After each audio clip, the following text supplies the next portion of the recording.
if you like this book, then you should read this one, and vice versa.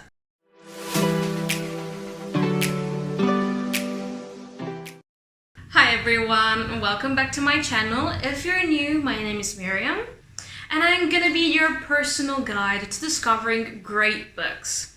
So, as you've seen from my introduction, I have something I wanted to share to you, a kind of format that I have on TikTok and I wanted to bring here on YouTube as well. It's basically, if you liked one book, then based on its tropes, genre, storyline and all this stuff, you should read something else that it's similar but at the same time is very different. So let's dive into this, and I'm gonna try to give you also the plots to the books.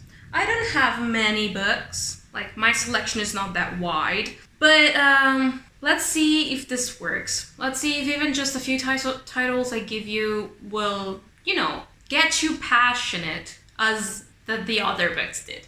So, first one is, I have this book with me, but basically it's Caraval and the series, the trilogy, the spin-off, everything that Stephanie Garber ever wrote. So if you like Stephanie Garber, then I think you should try to read this book called Hotel Magnifique by Emily J. Taylor, and vice versa actually. If you read Hotel Magnifique and you want something similar, read Caraval by Stephanie Garber.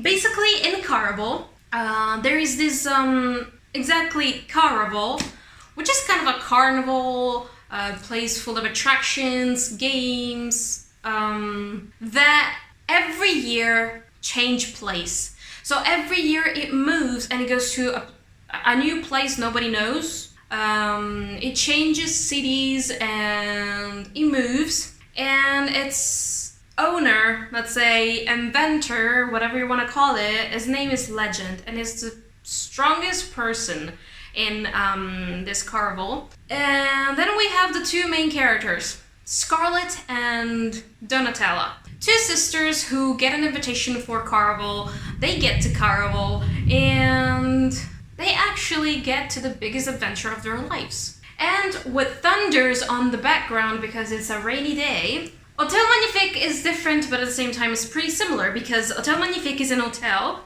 that moves every midnight. When midnight strikes, the hotel disappears from where it is and appears in a new place. And it's literally an hotel where people stay with rooms, a main hall, a reception, a lot of things, but it has rooms that are not supposed to be entered by the people who stay in the hotel.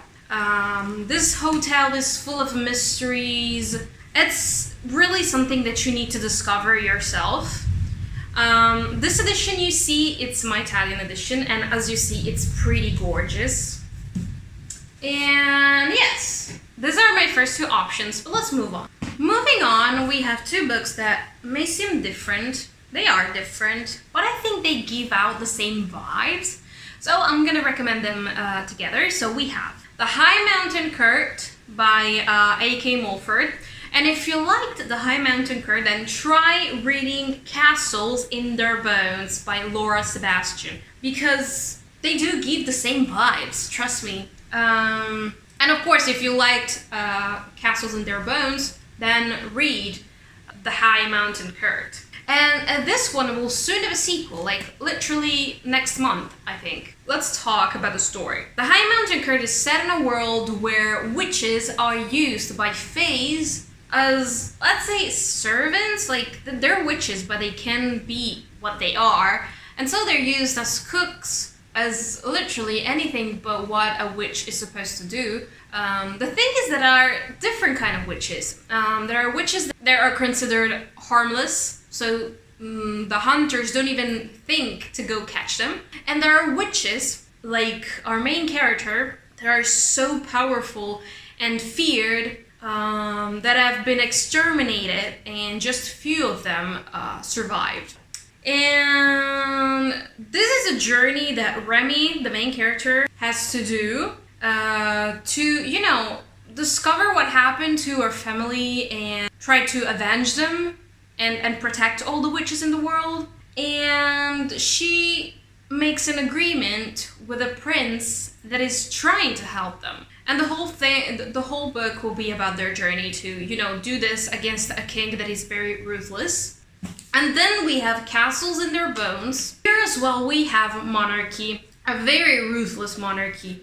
The main characters are princesses who have been raised with skills of deception, of murder, skills to get married to princes and then destroy their monarchies so that their mother, the queen, could be queen of the entire realm they live in. These three girls who are sent to, you know, achieve their mission, destroy monarchies all over the world and allow their mother to be the ultimate queen. But the thing is that they don't know the whole plan. Their mother just told them what she thought they needed to know. So they don't know the whole plan. And this is going to be a journey to discovering that they have been deceived themselves this whole time, these three sisters. And they actually need to think through what they want to do next in the next step of their plan. We have talked a lot about fantasy books, but I also have some romance books that I need absolutely to share with you. Because these two are two of my favorite romance books I read, and so I need to share them. And one of them is Bully by Penelope Douglas, and the other one is Dear Ava by Ilsa Madden-Mills. If you liked Bully, you're definitely gonna love Dear Ava, and if you liked Dear Ava, you're gonna be stunned by Bully. I mean, the postage situation is quite a lot. I really like this book. I read this book in just one reading stand. So, I mean, but what are these books about? Basically, here, Tate and Jared were best friends when they were children. But then suddenly Jared started putting distances between him and Tate. And instead of being best friends, it started bullying her. It started really to treat her like really badly. And that really broke Tate's heart because she really thought when they were kids they were really best friends and they will be best friends forever. And then she goes abroad for 1 year of school. She studies abroad for 1 year. She comes back and things are even weirder because from what she'd heard, Jared actually missed her. And this book will be about them. It's not a spoiler. They will reconnect. He will still be like a bad person to her, but she will constantly try to see the good in him. And then we have Dear Ava, which is kind of similar vibes. Ava is a past that she doesn't want anyone to know about. When she gets in the new school, the only thought she has is to lay low and not let anyone know who she is and, you know, her deepest secrets. But one night, one of the kids from school, in a way, tells everyone about Ava's past. It puts her on the spot, and now everybody knows about her. And she has two options. She either keeps laying low, or she starts walking head high and shows that she's not a scared girl. The thing is that she is attracting the attentions of one of the most popular guys in the school. And this might not be a good thing at all. The next two books couldn't not be in this list because in a way they're very similar to each other and in a way they're not. And I'm talking about Crave by Tracy Wolff. Yes, forgive me if I don't have the first book, but with me I just have Kurt. So, you know, it's Crave. It's the series Crave. We got that. If you liked Crave by Tracy Wolff, you should definitely read Vamps by Nicole Arend. Why? Why would you read these two books? Well, let me tell you. Crave is a story about a girl, Grace, who lost her parents in a tragic accident and was forced, in a way, to move to Alaska to a school where her uncle is the headmaster. So she goes to the school, but she doesn't know anything about the school. The thing is that this school is not a normal one. It's a school for supernatural creatures. So in the school we have dragons, we have werewolves, we have vampires, and we have witches. Grace thinks she's human, so she's not fit in the school. That's not the real thing. Grace is actually not human, and she will find this out moving on with the story. And Crave is a book series where every book has its own adventure, but there's like a plot line that connects the whole books together. And we have a love story, we have mystery, we have magic, we have supernatural, we have so many great elements. And this is literally my favorite series. So please, if you haven't already, go read it. But there is this book called Vamps, which I think you should read as well. Vamps is the name of the school. It's a school for vampires. No supernatural creatures like Crave, just vampires, but it's a school. And our main character, Dylan, he knows he's a vampire, but he doesn't know anything about the vampire world. He doesn't even know who his mother is. But he gets recruited for the school, which is a super elite school, where rich vampire kids goes to. He goes into school, he thinks he's not fit for the school, but he actually is fit for the school. And here he finds friends, he finds a love story, but also mysteries and people that don't want him in the school. It's gonna be a great adventure for Dylan. It's gonna be a great adventure for the reader. And this is a trilogy. The second book has not been released yet, but it will soon, I think, I hope. And here, as Crave, every book has its own adventure, but there's an underplot line that connects the whole books together.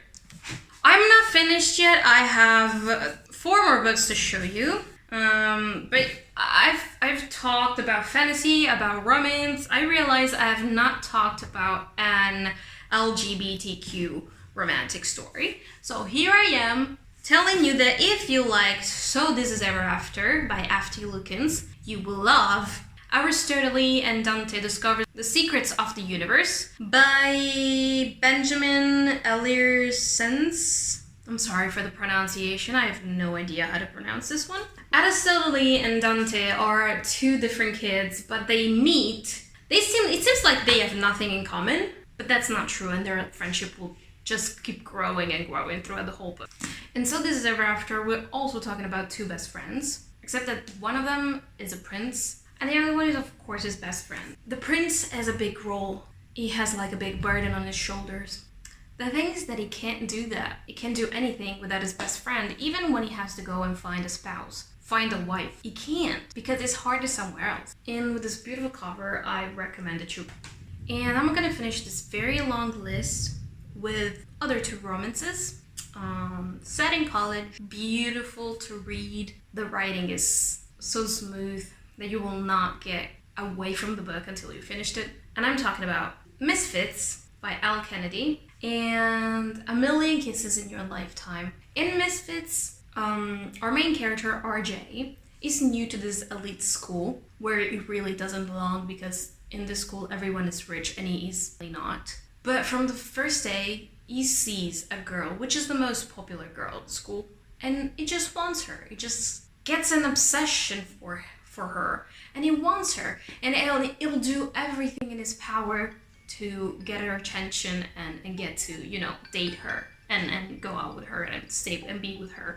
And A Million Kisses in Your Lifetime is something similar, because Crew has always had an obsession for Ren. The thing is that she's kind of untouchable, because she wears a purity ring and she doesn't really get close to boys of the school, and Crew never approached her. But then the chance come when they get paired for a school project together and they have to work together, and that will be the great excuse for them to get also close and for Crew to make his move. And yes, it was a very long list, very long video, lots of books, but I really think that if you read any of this one, you will enjoy the other one, because they're amazing. And if you have any other books that could, fit in this category, or you have any ideas, or you have comments, just let me know below. And down below you can find all my links to my blog, to my social media, to my books.